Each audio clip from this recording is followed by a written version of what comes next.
¿Qué tal, estimados? Estoy seguro que todos o la gran mayoría de ustedes que están viendo este video, estoy seguro que en algún momento de su vida, ya sea en su niñez, infancia, pubertad, adolescencia, se han cuestionado de qué pasaría si el gobierno imprime más dinero.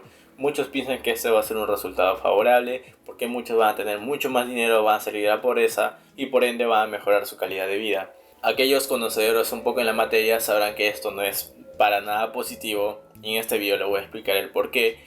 Pero, ¿qué pasaría si te dijera que imprimir más dinero puede ser favorable para su población o sociedad a corto plazo?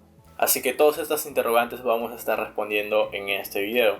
En primer lugar, debemos dejar en claro de que cuando un gobierno imprime demasiado dinero, los precios se incrementan. El ejemplo más conocido es de que en enero de 1921 un periódico en Alemania costaba aproximadamente 30 centavos de marco. En menos de 2 años, en noviembre de 1992, ese mismo periódico tenía un precio de 70 millones marcos.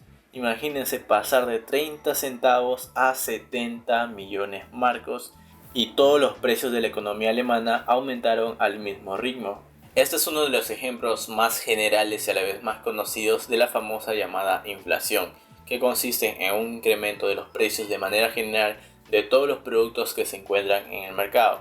Aunque en Estados Unidos nunca se ha experimentado una inflación tan grande como la que vimos en el caso de Alemania, esta ha sido un problema en algunas épocas. Por ejemplo, en la década de los 70, cuando el nivel generalizado de los precios aumentó a más del doble, el entonces presidente Gerald Ford denominó a la inflación el enemigo público número uno.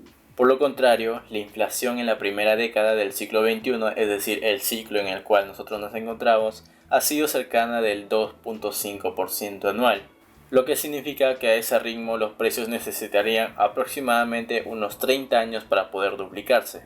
Debido a que la inflación es uno de los grandes problemas que enfrenta una sociedad, las políticas económicas se encargan de velar el funcionamiento correcto y tratar de disminuir lo más posible alrededor de todo el mundo. Si nos hacemos el cuestionamiento ¿qué provoca la inflación? Realmente esto se debe a diferentes factores, pero uno de ellos es que hay demasiada circulación de dinero en el mercado. El problema es cuando el gobierno crea o imprime más dinero, de tal manera que hay demasiado dinero en el mercado y en circulación que este comienza a perder el valor. En 1920, como les estaba comentando en el caso de Alemania, mientras que los precios iban triplicándose, el Estado comenzaba a imprimir dinero de manera triplicada también. O sea que iba en consecuencia paralelamente. Por un lado se iba desvalorizando el valor del dinero y los precios iban triplicándose. Ambos iban en consecuencia. En el caso de Estados Unidos su historia es un poco similar, aunque es un poco menos dramática a comparación de Alemania en los años 20. En los años 70, como les mencionaba, Estados Unidos pasaba por un proceso de inflación. Este proceso iba relacionándose con el incremento de dinero producido y en consecuencia, por lo tanto, este iba perdiendo el valor en el mercado.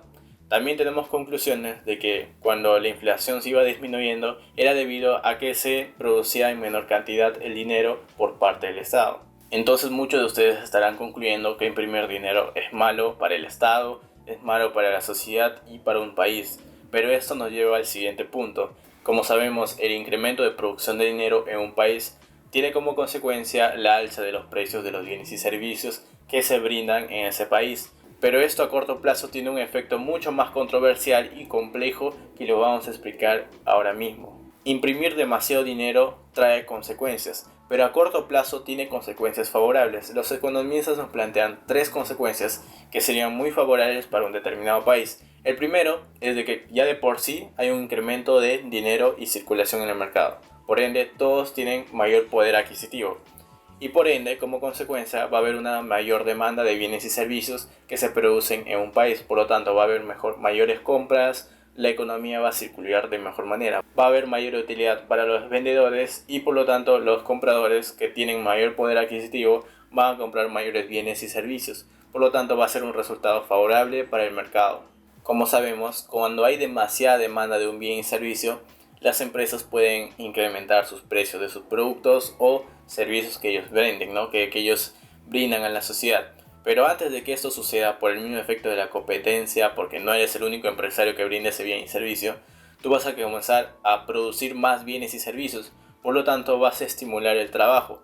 Por lo tanto, va a haber personas que compren más de tus productos y tú vas a brindar trabajo a más personas. Ese es un efecto positivo para la economía.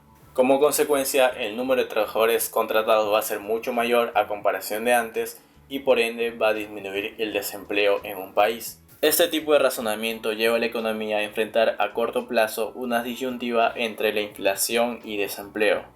Aunque estos métodos pueden ser muy contraproducentes y muchos economistas cuestionan realizar este tipo de acciones, a corto plazo, me refiero a 1 a 2 años, este puede ser muy favorable a la sociedad, ya que disminuye el nivel de desempleo y mejora la economía de las familias.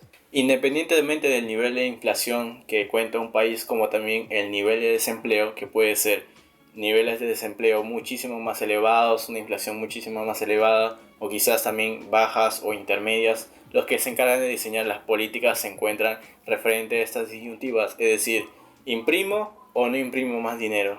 A corto plazo, la disyuntiva entre el desempleo e inflación desempeña un papel de análisis del ciclo económico, el cual consiste en fluctuaciones irregulares en la actividad económica y en gran medida todo esto es impredecible.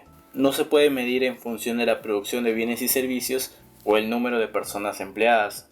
A corto plazo, los que se encargan de diseñar las políticas pueden explotar la disyuntiva, es decir, decidir si se va a imprimir más dinero o no por parte del Estado entre el nivel de inflación y el nivel de desempleo en un país, y para ello se hace uso de diferentes instrumentos. Por ejemplo, ellos pueden cambiar la cantidad de dinero o el presupuesto para un gobierno, también pueden cambiar los porcentajes de los impuestos que se van a pagar por parte de los trabajadores y empresas, como también puede determinar la cantidad de dinero que se puede imprimir. En conclusión, el Estado puede influir directamente a la demanda global de bienes y servicios por parte de la población, y a su vez, todos esos factores que le acabo de mencionar influyen directamente en el nivel de inflación de un país y como también el nivel de desempleo. Y como esas medidas que implementa el Estado son muy poderosas e influyen directamente en la demanda global de los bienes y servicios por parte de una población, por parte de un país, son muy poderosas, por ende se tiene que tener muchísimo cuidado al momento de diseñarlas y ejecutarlas, y son muy debatibles. Y bien, y con esto estuvimos respondiendo al interrogante si es bueno o no que se produzca más dinero por parte del Estado, que se imprima más dinero. Y como sabemos, cuando hay mayor dinero en circulación en el mercado, va a haber mayores compradores con capacidad adquisitiva y por ende va a aumentar la demanda. Como va a haber demasiada demanda, los precios van a subir y por ende va a haber inflación.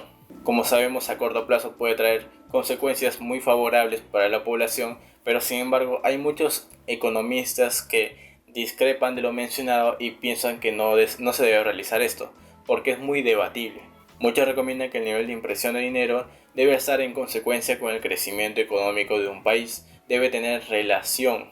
Y como les menciono, con esto también estuviéramos finalizando la explicación. Si el video te resultó informativo, por favor no te olvides de dejar tu pulgar arriba, de esa manera me estuvieras apoyando, comentar qué te pareció este tema y compartirlo con tus seres queridos. De antemano, muchísimas gracias por ver el video y conmigo estaremos viendo hasta una próxima oportunidad.